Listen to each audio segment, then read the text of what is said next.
Welcome to the Body Science Podcast. You know that feeling when you're in the gym, or maybe just thinking about getting started, and you hear all these terms flying around, like strength, endurance, power. It can honestly feel a bit like alphabet soup sometimes. Are they just, different ways of saying working out? Oh, absolutely. That confusion is super common. Yeah. People hear these words, and it's not always clear how they actually differ, or maybe more importantly, which one you should focus on for your goals. Exactly. Especially if you're aiming for something specific, like, say, building muscle. Do you need all of them? Just one? It gets overwhelming fast. Right. And there's just so much info out there, isn't there? Sometimes it's contradictory. Sometimes it's just, well, oversimplified.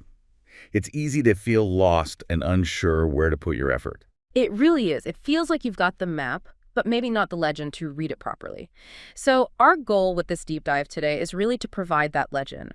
We want to unpack these core ideas: strength, endurance, and power. We'll figure out how they're different, how they relate, and look at the smart, evidence-based ways to actually train for them. And maybe tackle some of those common myths that trip people up. Yes, definitely.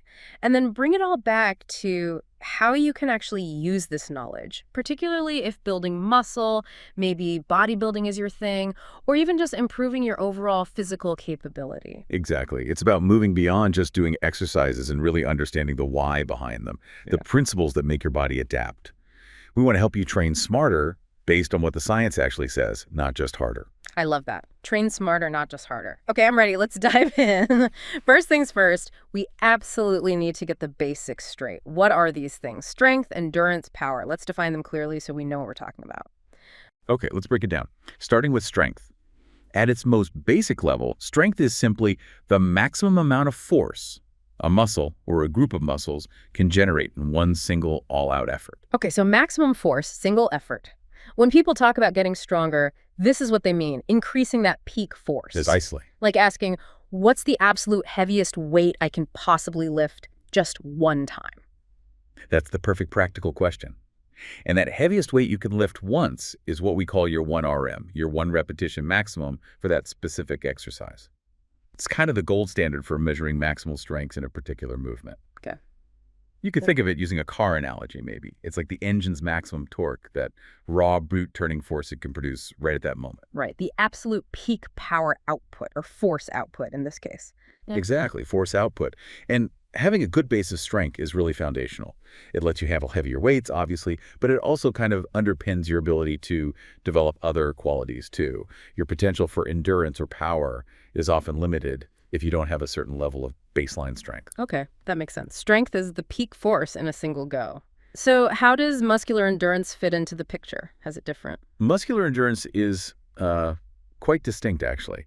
Instead of that single peak force, it's all about the muscle's ability to repeatedly contract against some kind of resistance, or, alternatively, its ability to just hold a contraction for a long time without getting tired, without fatigue setting in.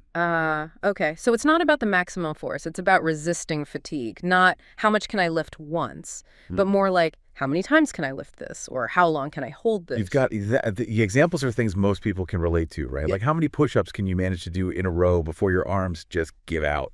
Or holding a plank. That's a great example of sustaining a contraction. How long can you keep that core engaged and stable before you have to stop? Okay. So if strength is like the engine's max torque, what's the endurance analogy? Endurance is more like the engine's fuel efficiency. How long can it keep running smoothly on one tank of gas? It's about sustainability. Fuel efficiency, I like that. Makes sense. Crucial for anything repetitive, right? Like lots of reps in the gym or even just tasks throughout the day. Absolutely. Resisting fatigue over time is key for so many activities. Okay, got it. Max force is strength. Resisting fatigue is endurance. Now the third one, muscular power. This one feels like it brings speed into the equation. It absolutely does. Yep. Speed is the defining characteristic. Muscular power is the ability to exert force quickly. It's where strength and speed really come together. The physics definition is power equals force multiplied by velocity. P equals F/v. Force times velocity. So you need both. You can't just be strong or just be fast. You need to combine them to be powerful. That's the critical part. Just being strong doesn't automatically make you powerful if you move slowly. And just being fast doesn't help much if you can't generate much force. Think about explosive actions. Jumping as high as you can from a standing start, or throwing a ball, how far and how fast can you throw it? Those actions demand generating force and doing it very, very quickly. Okay, so the car analogy for power. If strength is torque and endurance is fuel efficiency. Power is like horsepower. It tells you how quickly the engine can do work, which translates to how quickly the car can accelerate. It's about the rate of doing work. Horsepower, okay. And you mentioned that force-velocity relationship. Does that mean there's kind of a sweet spot? Like if I'm super strong but slow as molasses, my power isn't great? Exactly. High force but very low velocity equals low power. And if I'm lightning fast but can't push hard? Same thing. High velocity but very low force also equals low power. Optimal power for any given movement comes from finding that right combination, that sweet spot where you maximize the rate at which you apply the force you have.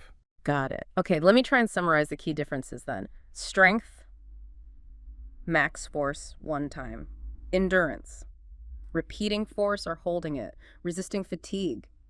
Power, applying force fast. That's a great summary. Focus, maximum force for strength, repetitive or sustained force for endurance, and fast force for power. Time element. Strength is momentary, endurance is over an extended time or many reps, power is short, explosive bursts. Yep, and speed.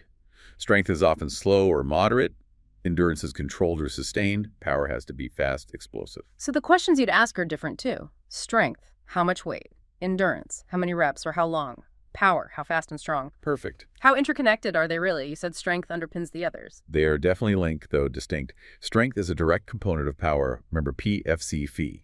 So if you increase your F for strength, you increase your potential to generate power, assuming you also train the V velocity component. And getting stronger can sometimes help endurance too. If a weight used to feel heavy for 15 reps, and now you're much stronger overall, that same weight feels relatively lighter, so you might be able to do more reps. But training specifically for one doesn't automatically maximize the others, right? You can't just train for strength and expect your endurance or power to peak. Precisely. The training methods have to be specific. Power training, for instance, requires that deliberate focus on speed, on moving fast, which isn't the primary goal in pure strength or endurance work. And you mentioned power isn't just for athletes. No, not at all. That's a really important point from the material we looked at. We often associate power with sports, like jumping or sprinting. But think about daily life. Quickly climbing a flight of stairs, catching yourself if you stumble, getting up from a low chair without using your hands. These all require power. Ah, I see. Reacting quickly. Exactly. Especially as we age, maintaining muscular power is actually crucial for functional independence, preventing falls, and just maintaining a good quality of life. It's often overlooked, but incredibly important. That really reframes power. It's not just elite performance, it's everyday capability. Okay, this is super clear now. We know what they are. So the next big question is, how do we actually train them? How do you tailor your approach? Right, this is where we get into the practical side of designing workouts. It hinges on manipulating what we call training variables. These are the knobs you can turn on your workout plan to get a specific outcome. The levers you pull to tell your body what adaptation you want. Exactly. The main ones we need to consider are the weight you lift, also called intensity or load, the number of repetitions or reps you do in each set, the number of sets you perform for each exercise, the exercise speed, how fast you actually move the weight, and crucially, the rest time you take between your sets. Okay, weight, reps, sets, speed, and rest. And you adjust these based on whether you want strength, endurance, or power. Precisely. This links directly back to that fundamental training principle, specificity. You train specifically for the adaptation you want. Right. Train strength to get strong, train endurance to get endurance. You got it. And alongside specificity, we always need to remember two other core principles. Overload, which means you have to challenge your body beyond what it's currently used to. Push yourself. Right. And progression, which means you need to gradually increase that challenge over time to keep making gains. You can't just do the same thing forever and expect to keep improving. Okay, specificity, overload, progression. Got it. So let's apply these variables. How do we set them up if the goal is pure strength? For maximal strength, the name of the game is lifting heavy. So the weight or load has to be high, really high relative to your maximum. Authoritative bodies like the NSCA, the National Strength and Conditioning Association, they recommend using loads that are 85% of your 1 rep max, or even heavier. 85% or more. That's seriously heavy. It is. The ACSM, the American College of Sports Medicine, their guidelines sometimes start a bit lower for beginners, maybe 60–70% of 1 RM, but the idea is you progress towards those higher intensities as you adapt. You're aiming for weights that feel very demanding for just a few repetitions. Which leads right into reps. If the weight's high, the reps must be low. Exactly. Low reps are the hallmark of strength training. The NSCA guidelines point towards 6 repetitions or fewer per set, like maybe even just 1 to 5 reps. 6 or fewer. Okay. What about ACSM?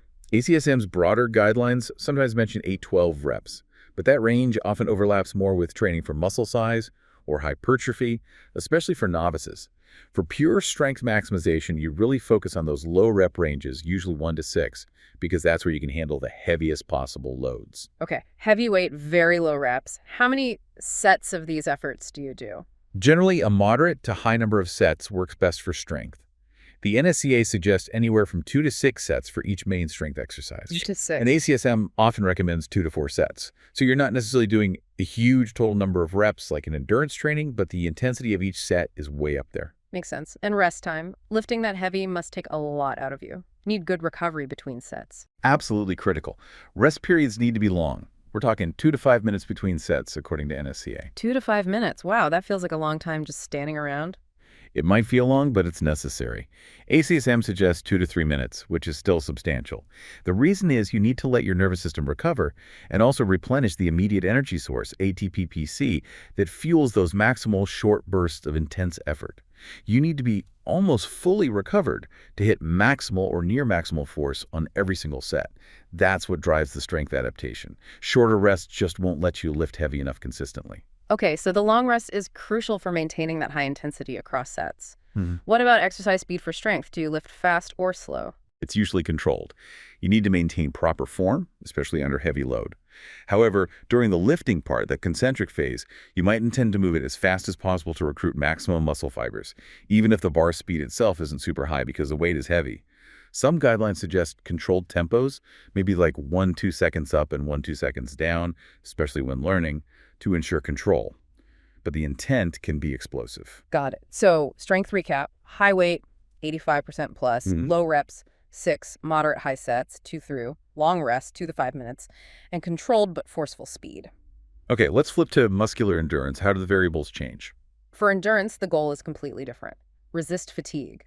So the weight has to be much lighter. NSCA suggests using loads that are 67% of your 1 RM or less. ACSM guidelines often go even lower, maybe 50% of 1 RM or less. We're talking weights you can lift comfortably for quite a few repetitions. Okay, much lighter weight, which means reps must be high. Yep, high reps are key. NSCA recommends 12 repetitions or more per set.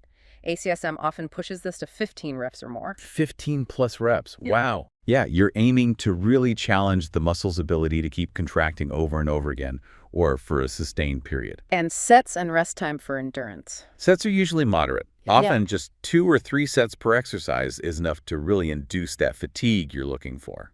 And the rest. If strength needs long rest, endurance must need short rest. Exactly. Rest time is kept deliberately short, typically around 30 seconds, maybe up to 1 minute between sets. Why so short? The short rest period is part of the stimulus. It challenges the muscle's ability to clear out metabolic waste products and keep working efficiently even when it's tired. You're training it to function better under fatigue. Okay, that makes sense. Train it to recover quickly and keep going. What about exercise speed for endurance? Speed is usually controlled or maybe a slightly faster, consistent pace. You need to maintain a rhythm to get through all those reps without sacrificing form too much. Right. So endurance recap. Low weight at 67% or even at 50%. High reps, 12 or 15. Moderate sets, 2–3. Short rest, 30–60 seconds. Controlled steady speed, definitely a big contrast to strength. Okay, now for the hybrid. Muscular power. Where do the variables land for this one? It seems tricky since it involves both force and speed. It is unique, and the weight variable in particular depends heavily on the type of power exercise you're doing. The material we looked at sort of breaks it down into 2 main categories. Okay. For exercises that involve a single maximal explosive effort, think Olympic weightlifting movements like the power clean or the snatch to load, can actually still be quite heavy. NSCA suggests around 80–90% of your 1 RM. But the absolute key is attempting to move that heavy weight as fast as humanly possible. Heavy and fast. Okay, what about the other category, things like jumps or throwing? Right, for those more repetitive or plyometric power exercises like jump squats, box jumps, medicine ball throws, the load is typically much lower. Sometimes it's just your body weight, or you might use a relatively light medicine ball or kettlebell. NSCA gives a broad range here, like 0-75% of 1RM. ACSM gets a bit more specific, suggesting maybe 30-60% of 1RM for upper body stuff like throws and 0-60% for lower body stuff like jumps. The idea is to choose a load that lets you move maximally fast while still needing to produce significant force. Got it. So weight varies a lot for power. What about reps? Reps for power are kept low, very low actually, similar to strength in that regard. NSCA recommends just 1 to 5 reps per set. ACSM suggests 3 to 6 reps. Why so low again? It's absolutely crucial for maintaining quality. You need to be able to generate maximal power on every single rep. As soon as fatigue starts to creep in, even after just a few reps, your speed and explosiveness drop off. And if your speed drops, you're not training power anymore. Exactly. You're training something else, maybe strength endurance, but not peak power. Quality over quantity is paramount. So if quality is key and fatigue is the enemy, does that mean rest time needs to be long, like strength training? You got it. Long rest periods are essential for power development. Again, similar guidelines. 2 to 5 minutes according to NSCA, or 2 to 3 minutes according to ACSM between sets. Wow. This allows your nervous system and energy pathways to fully recover so you can give maximal explosive effort on the next set. You need to be fresh to be fast. Okay, long rests. And sets. How many sets of these short explosive bursts? Sets are typically moderate. NSCA suggests 3 to 5 sets per exercise, and ACSM recommends 2 to 4 sets. Enough volume to get a training effect, but not so much that fatigue compromises the quality of each rep. Makes sense. And the absolute defining variable for power must be exercise speed, right? Absolutely. Speed is king. The concentric part of the lift, the pushing, jumping, or throwing phase must be performed as fast and as explosively as possible. It's a conscious intent to accelerate the weight or your body maximally. That's what trains your rate of force development, which is the essence of power. Okay, power recap. Weight varies. High for single efforts, low moderate for plyos. Reps are low, 1 to 6. Sets are moderate, 2 to 5. Rest is long, 2 to 5 minutes. And speed is maximal and explosive. It really is its own unique beast. It is. And it really highlights how these variables all interact, doesn't it? Changing one affects the others. The material even touches on how different combinations can influence things like your body's acute hormonal responses to training. Interesting. But no matter which quality you're targeting, strength, endurance, or power, those underlying principles always apply. Specificity to your goal, overload to challenge yourself, and progression to keep improving over time. Right. You have to keep pushing the boundaries smartly.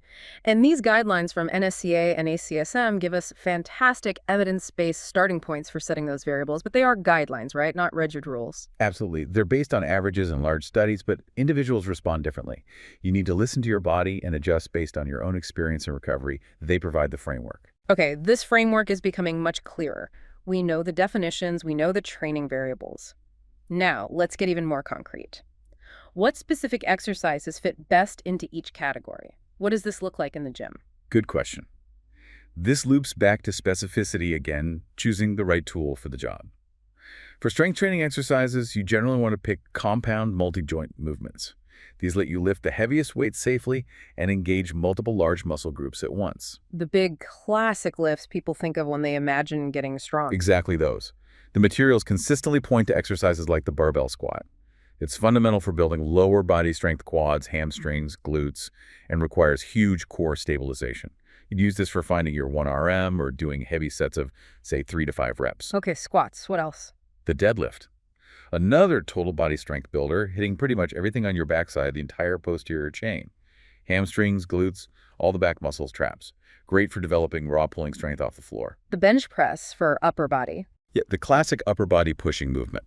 Targets, chest, shoulders, triceps, a benchmark for upper body strength. Kind of overhead. The overhead press, sometimes called the military press, builds strong shoulders and overall upper body pressing stability. Any pulling movements. Definitely. Things like barbell rows or heavy pull-up chin-ups are crucial for balancing out all that pressing and building a strong back, hitting the lats, rhomboids, traps, biceps. These all sound like exercises where you can really pile on the plates. What's the absolute #1 tip when doing these heavy strength lifts? The material is crystal clear on this. Prioritize correct form above everything else. Especially when weights get heavy, bad form isn't just less effective, it's a recipe for injury. Right. You absolutely have to learn the proper movement pattern first, maybe even starting with lighter weights or variations, and only increase the load gradually as long as you can maintain that good form. Quality and safety first, always. Form over ego. Got it. Okay, switching gears. What about muscular endurance training exercises? What fits that high rep, low rest model? For endurance, you need exercises that allow for sustained effort or lots of repetitions. Think lighter loads, or just body weight. A great example is the plank. It's a static hold, building endurance in your core muscles. The goal is simply to hold it with good form for longer and longer periods. Makes sense. What about dynamic movements? High-rep push-ups are a fantastic go-to for upper body endurance. Just using your body weight, aiming for as many reps as possible. Similarly, high-rep body weight squats or lunges build lower body endurance and challenge your balance too. Lunges definitely get tiring fast. They do. Another great one mentioned is the burpee. It's a full-body killer that taxes both muscular endurance and your cardiovascular system because it's so continuous. Oh, yeah, burpees. Love to hate them. Don't we all? And finally, circuit training is a popular method. You basically pick several exercises and move from one to the next with minimal or no rest in between, completing one or more rounds. That really challenges your ability to keep working while fatigued. And the key takeaway for endurance training: how hard should you push? The guidance generally suggests training close to or even reaching the point of momentary muscular failure on your sets. That means pushing until you literally can't perform another repetition with good form. For static holds like the plank, it's about pushing the duration. That intensity of effort, even with lighter weight, seems to be the key stimulus. Push until you can't anymore. Got it. All right, now for the explosive ones. Muscular power training exercises. What kind of movements are we talking about here? These are dynamic, fast movements. But again, safety and proper technique are super important, especially if you're new to this type of training. You need exercises that let you generate force rapidly. Good examples include the jump squat. You squat down and then explode upwards, jumping as high and fast as you can. It's a fundamental way to build lower body power. Okay, jump squats. What else? Box jumps. These also build lower body power, but add the element of landing stability. The material really emphasizes starting with a low box, something you are very confident clearing, and focusing on the landing mechanics first. Smart. Start low. Definitely. Then you have things like medicine ball throws. Depending on the throw, like a chest pass against a wall or an overhead slam into the ground, you can develop power in your upper body, core, and integrate the whole body. Those sound kind of fun, actually. They can be. Another excellent one is the kettlebell swing. Done correctly, with a powerful hip hinge, it's fantastic for building explosive power in your posterior chain, the glutes and hamstrings driving the movement. Okay, those sound like good options. Now, what about those complex Olympic lifts you mentioned earlier, like the power clean or snatch? Are they good for beginners? They are incredibly effective for developing total body power, no doubt about it. They teach you to channel force from the ground up through the entire body at high speed. However, and this is a big fear, however emphasized in the material, they're technically very difficult and carry a higher risk of injury if done improperly. So not something to just try on your own. Absolutely not. The recommendation is very strong. If you want to learn Olympic lifts, you need expert coaching from someone qualified.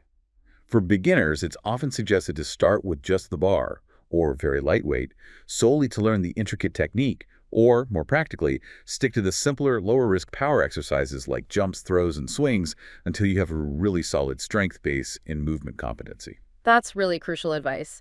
Safety first, get coaching for complex lifts. What are the general key tips for power training execution? The main things are focus on maximal speed and force on every single rep. Don't just go through the motions. Intend to be explosive. Second, take those long rest periods we talked about. Fatigue kills power output. So full recovery between sets is essential for quality. Max speed, long rest. Anything else? For plyometrics like jumps specifically, start low, land soft, on a forgiving surface if possible, and master the landing technique, absorbing the force safely before you think about jumping higher or doing more complex variations. And always do a thorough dynamic warm-up before any power training to prepare your joints and muscles to move quickly. Dynamic warm-up, max speed, full recovery, safe landings, start simple. Got it. One more practical question. When you put these exercises together in a workout, does the order matter? Yes, there's a generally recommended principle mentioned in the material. You typically want to perform your multi-joint compound exercises before single-joint isolation exercises. Right. And related to that, train large muscle groups before small muscle groups. Why is that the recommended order? It makes sense from an energy and coordination perspective. Big, complex lifts like squats, deadlifts, or bench presses require the most energy, the most coordination, and involve the largest muscles. You want to tackle these when you're freshest so you can lift the most weight safely and effectively, getting the biggest stimulus. Right, do the hardest stuff first. Exactly. Then, after you've done your main heavy work, you can move on to smaller, single-joint exercises, like bicep curls or tricep extensions, to target specific muscles or address weaknesses when fatigue won't compromise a big systemic lift. This principle generally applies whether your main goal is strength, hypertrophy, or even power. Do your most neurologically demanding, explosive power work early in the session when your nervous system is firing on all cylinders. Okay, that's a really useful rule of thumb for structuring a session. Big lifts first. All right, we've got definitions, variables, exercises. Now it feels like a good time to tackle some of that confusion we mentioned right at the start. Let's clear the fog around some common beginner misconceptions. Yes, let's do it. Yeah. There are definitely some persistent myths out there, often fueled by, maybe well-meaning but inaccurate advice you see online or here in the gym. It's good to set the record straight based on the evidence. Perfect. Let's start with a big one, especially relevant for muscle growth. You have to lift heavy weights to build muscle. Light weights and high reps won't do it. True or false? According to the significant body of research on this, that statement is largely false. While lifting heavy, higher loads, lower reps, is absolutely a proven way to stimulate muscle growth, training with lighter weights for higher repetitions can be just as effective for building muscle mass. Really? Just as effective. What's the catch? The key condition is that you have to train with a high level of effort. Specifically, you need to take those lighter weight sets close to, or all the way to, momentary muscular failure, the point where you can't complete another rep with good form. So it's not necessarily the weight on the bar, but how hard you push yourself relative to your capacity with that weight. Exactly. It's about the degree of stimulus you provide to the muscle fibers, forcing them to adapt. The material specifically references the work of Dr. Brad Schoenfeld, who's a leading researcher in hypertrophy. Right, you mentioned him earlier. Yes. His research, including large analyses combining many studies, has consistently shown that similar muscle growth can occur across a very wide range of weights and rep counts, from heavy loads for few reps to light loads for many reps, as long as those sets are taken near failure. He talks about this repetition continuum for hypertrophy. Wow, that's actually huge news for a lot of people, isn't it? It means if heavy lifting isn't your thing, or maybe it bothers your joints, you still have a very effective path to building muscle using lighter weights and higher reps. It absolutely does. It provides so much more flexibility in how you can design your training program for muscle growth. It makes hypertrophy training more accessible and adaptable. Okay, myth busted. Let's tackle another one. Power training is way too dangerous for regular people. It's only for elite athletes. This is another common misconception. While, as we discussed, certain highly technical power exercises like Olympic lifts do carry risks and require expert coaching, the idea that all power training is inherently dangerous for non-athletes isn't accurate. The material makes it clear that power training can be introduced safely and effectively to beginners and the general population, provided it's done with correct technique and a gradual, sensible progression. And we already talked about how important power is for everyday function, not just sports performance. Exactly. Dismissing it entirely because of perceived risk means potentially missing out on significant benefits for balance, reaction time, fall prevention, and just moving well in daily life, especially as you get older. So how do you introduce it safely then? The key is a smart approach. Build a solid base of general strength first. Start with simpler, lower-risk power exercises, things like basic jump squats, not onto high boxes initially, controlled medicine ball throws, maybe like kettlebell swings focusing on the hip hinge. Prioritize learning and maintaining perfect form above all else. And always, always include a thorough dynamic warm-up. It's about intelligent programming, not just randomly jumping onto things. So with the right approach, it's not off limits for the average gym goer. Good to know. Okay, here's a classic, especially a concern sometimes voiced by women starting out. If I lift weights, especially heavy ones, I'm going to get big and bulky. Ah, yes, the bulky myth. This is probably one of the most persistent ones, particularly among female beginners. But the reality, as the material highlights, is that building substantial muscle mass is actually quite difficult. It requires a lot of consistent effort over a long time, significant training volume and intensity, and critically, the right nutritional support, often needing to eat in a calorie surplus to fuel that growth. It doesn't just happen by accident from lifting weights a few times a week. Definitely not. And a major factor, particularly when comparing men and women, is hormones. Testosterone. Exactly. Women naturally have significantly lower levels of testosterone than men. Since testosterone is a key hormone driving muscle protein synthesis and growth, this physiological difference makes it much, much harder for women to pack on large amounts of muscle mass rapidly. Hmm. Also, remember that when beginners start strength training, a lot of the initial strength gains come from neural adaptations. The brain and nervous system getting better at activating the muscle you already have, not necessarily from the muscle fibers getting dramatically bigger right away.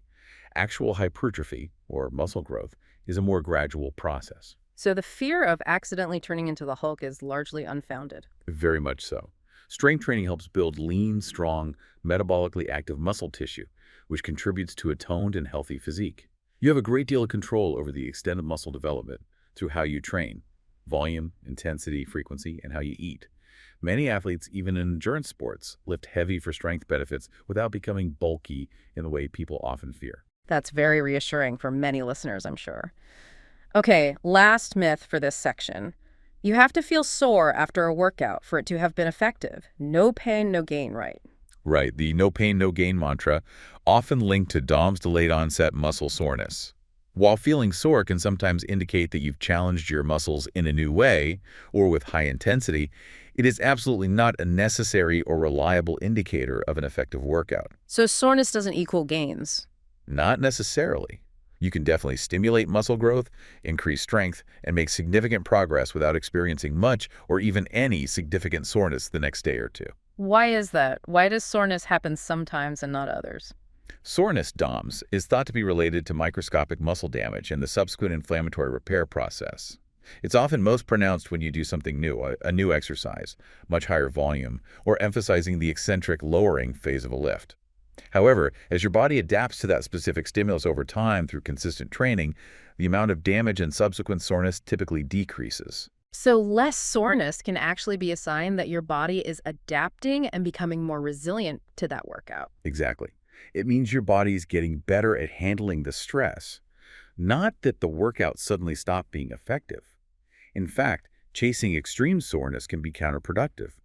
Being excessively sore can interfere with your daily life, negatively impact the quality of your next training session, and potentially even increase injury risk if you try to push hard while compromised. And muscle adaptation is more than just damage and repair, right? Absolutely. As the material notes, adaptation includes those neural improvements we talked about, strengthening of connective tissues like tendons and ligaments, improved metabolic efficiency within the muscle cells, none of which necessarily cause soreness, but are vital components of getting fitter and stronger.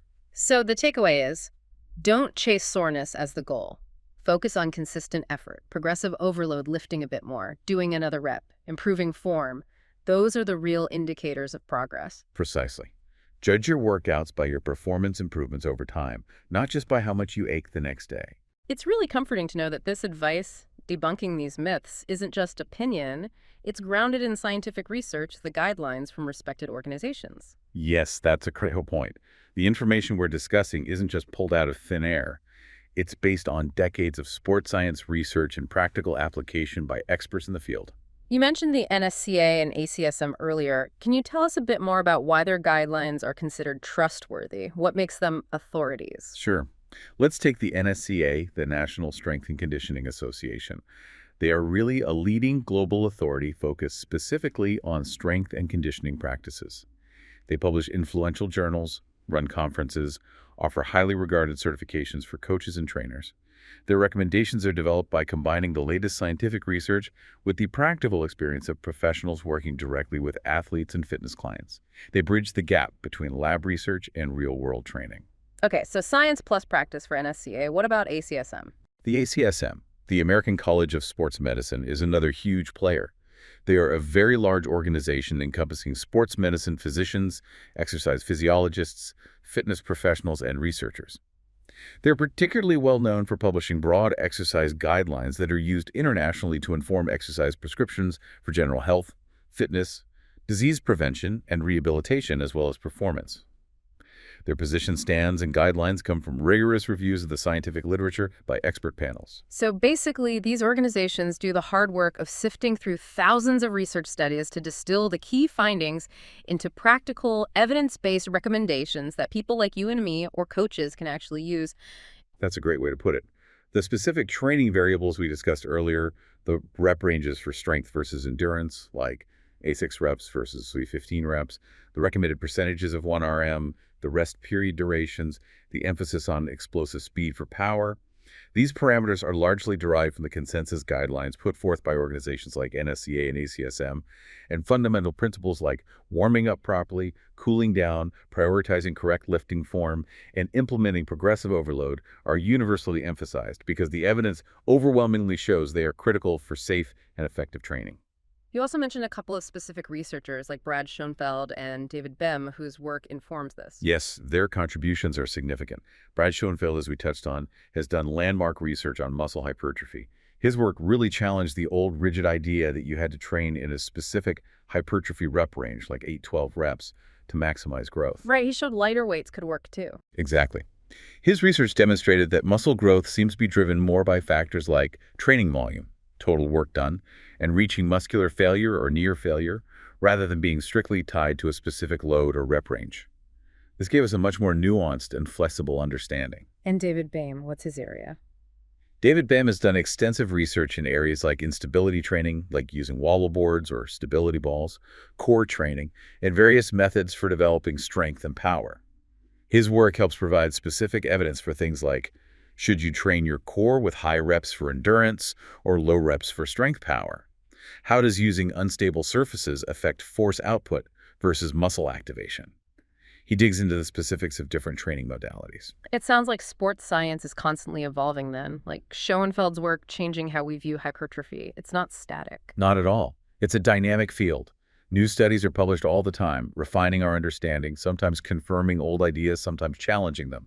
That's why it's important to stay open-minded and critically evaluate information. So be wary of rigid dogma. Precisely.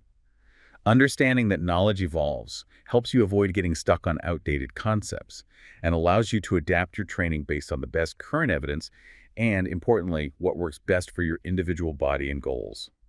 Knowing this guidance comes from such credible sources really builds confidence. Okay, let's bring everything home.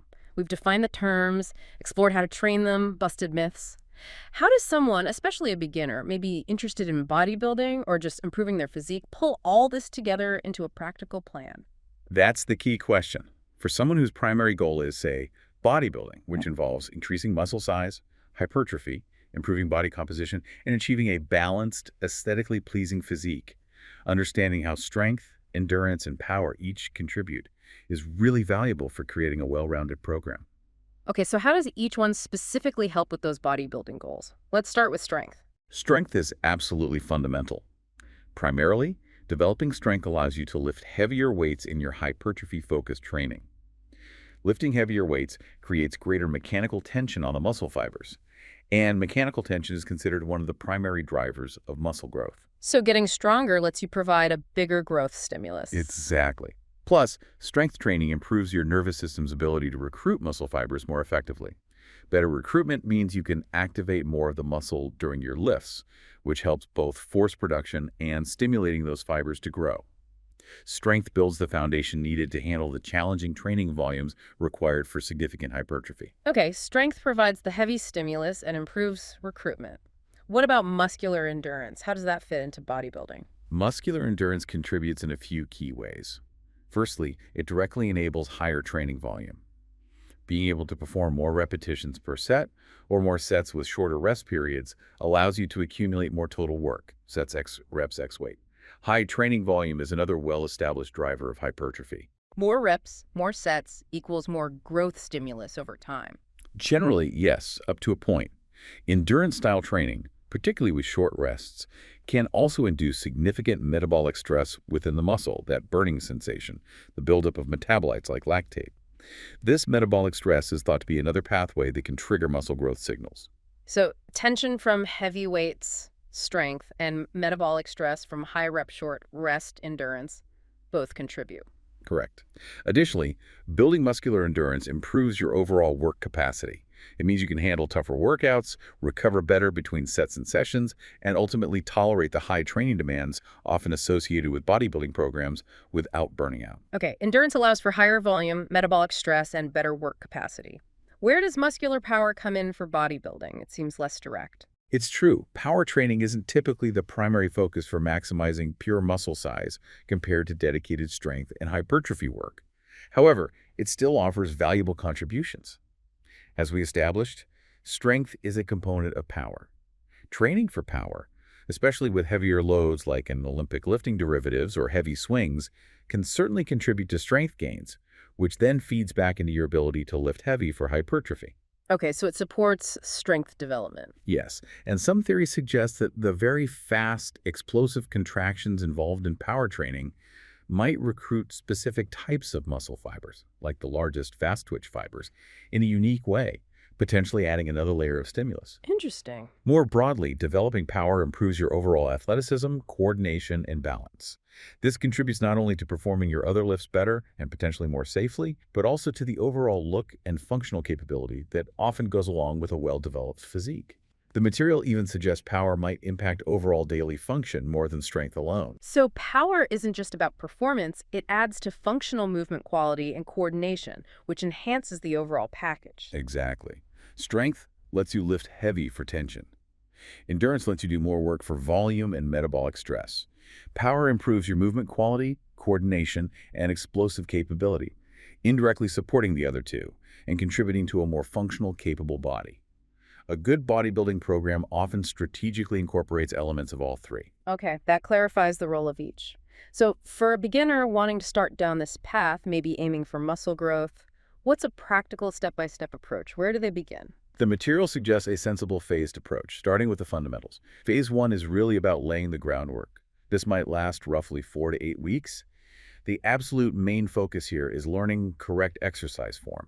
Start with basic movements. Machines can be useful here because they guide the motion, or just stick with bodyweight exercises initially. Get the technique right before adding weight. Absolutely. And in this phase, the training goal is primarily to build some basic muscular endurance and just get your muscles, joints, and connective tissues used to the stress of exercise. So you typically use lighter weights that you can handle comfortably for, say, 10 to 15 repetitions per set. Higher reps, lighter weight, focus on form. How often? A good starting point, following general ACSM guidelines, would be 2 to 3 full-body workouts per week. Give your body time to recover between sessions. Okay, phase 1. Form, endurance-based, 10-15 reps, 2-3 times a week. What's next? Phase 2 is where you start applying progressive overload more seriously and shifting the focus towards strength and hypertrophy. As your form becomes solid and consistent, you begin to gradually increase the weight you're lifting. As the weight goes up, you'll naturally start doing fewer repetitions per set. You might move into that classic 8-12 rep range often recommended for hypertrophy, and over time, maybe even dip into the 6-8 rep range on your main compound lifts to build more foundational strength. So heavier weights, lower reps compared to phase 1. Right.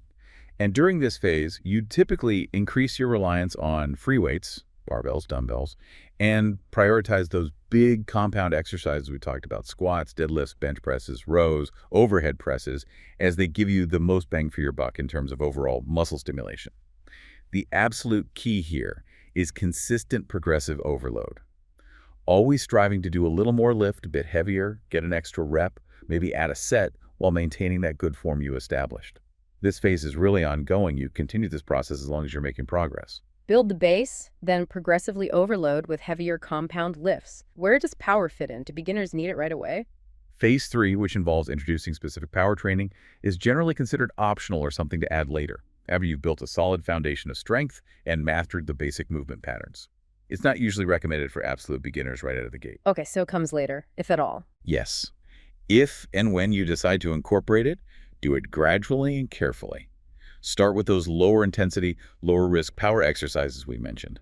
Maybe some basic jump squats, focusing on landing, light kettlebell swings, mastering the hip hinge, or medicine ball throws. How often? Maybe just include one power-focused exercise, or do a short power block once a week. Remember the key principles. Perform them early in your workout when you're fresh. Focus intently on maximal speed and explosiveness, and prioritize safety and perfect technique above all else. Don't rush into advanced power training. That's a very clear progression. Foundation form endurance, Oh, strength hypertrophy, progressive overload, power, optional, careful integration later. What about hitting plateaus? People worry about their progress stalling. Do you need to constantly change your routine? that's where the concept of periodization comes in handy. Periodization is basically the long-term planning of your training, systematically varying the focus, like intensity and volume, over time to optimize progress, manage fatigue, and prevent hitting those dreaded plateaus. Sounds complicated. Is it necessary for beginners? It doesn't have to be overly complex, especially at the start. But understanding the basic idea can be useful as you advance. The material gives a couple of simple examples. Okay, like what? One common approach is linear periodization. Here, you focus primarily on one training quality for a block of time, then shift focus. For example, you might spend 4-6 weeks focusing on building endurance and work capacity, using, say, 12, 15 plus reps. Then you shift to a 4-6 week block, focus more on hypertrophy and basic strength, using maybe 8-12 reps. Then you could follow that with a 4-6 week block, emphasizing maximal strength, using 6 to 8 reps or even lower. After completing a cycle, you could start over, perhaps aiming for heavier weights in each block, or adjust based on your goals. So you cycle through different focuses over several weeks or months. What's the other example? The other main type is nonlinear or undulating periodization. Instead of focusing on one quality for weeks at a time, you vary the focus within the training week. How would that look? For instance, maybe Monday is your heavy strengths day, low reps, say 5-8. Wednesday could be a lighter day focused on muscular endurance or active recovery. Higher reps, 12-15 plus dreams, maybe using body weight or machines. And Friday might be your main hypertrophy day, moderate reps, say 8-12, focusing on volume. This way, your muscles get hit with different types of stimuli throughout the week. That sounds interesting, hitting different systems each week. But for a beginner, which approach is better? Or does it even matter that much early on? Honestly, the material strongly emphasizes that for someone just starting out, consistency, just sticking to a regular training schedule and applying consistent progressive overload are far more important than worrying about fancy periodization schemes. Just show up and try to do a little better than last time. Pretty much. Focus on mastering the exercises, learning how your body responds, and gradually increasing the weight or reps. Periodization becomes more valuable later on, when progress naturally slows down and you need more strategic variations to keep stimulating adaptation. Don't overcomplicate things at the beginning. Keep it simple, focus on consistency and progression. Got it. Are there any other absolutely essential pieces of advice that apply across the board, regardless of the specific goal? Yes, definitely. Several crucial points are consistently highlighted. First, always perform a proper warm-up before each workout. This prepares your muscles, joints, and nervous system for the demands to come, improving performance and reducing injury risk. A dynamic warm-up involving movement is usually best. And similarly, a cool down afterwards, maybe some light stretching or cardio, can help with recovery. Warm up and cool down. Check. What else? We've said it before, but it bears repeating. Correct form. It is paramount for safety and effectiveness. Bad form means you're not hitting the target muscles properly and you're risking injury. Use mirrors, film yourself, ask for feedback, or even invest in a session or two with a qualified coach to ensure your technique is solid. Don't sacrifice form just to lift more weight. Form. Got it. Next, remember that training is only half the equation. Nutrition and rest are where the magic of adaptation actually happens. Muscles grow and get stronger during recovery, outside the gym. So you need to fuel your body properly with a balanced diet, ensuring you get adequate protein to support muscle repair and synthesis. And prioritize getting enough quality sleep. That's when crucial recovery processes occur. Can't outtrain a bad diet or lack of sleep. We really can't, especially not long term. Another practical tip is to keep a training journal. Write down your exercises, the weight used, the reps and sets completed. This provides objective data to track your progress accurately. It makes applying progressive overload much easier because you know exactly what you did last time and what you need to beat. Track your workouts. Smart. Anything else? Lastly, and this is incredibly important, listen to your body. Learn the difference between the normal discomfort of muscle fatigue and sharp, localized, or joint pain. If something feels truly wrong or painful, stop the exercise. Don't try to push through sharp pain. It's okay to back off, modify, or skip an exercise if needed. And if pain persists, seek advice from a doctor or physical therapist. Your long-term health is the priority. That's fantastic advice. Warm up, cool down, perfect form, nutrition, rest, track progress, and listen to your body. These seem like the non-negotiables for anyone serious about making safe and sustainable progress. They really are the foundational killers.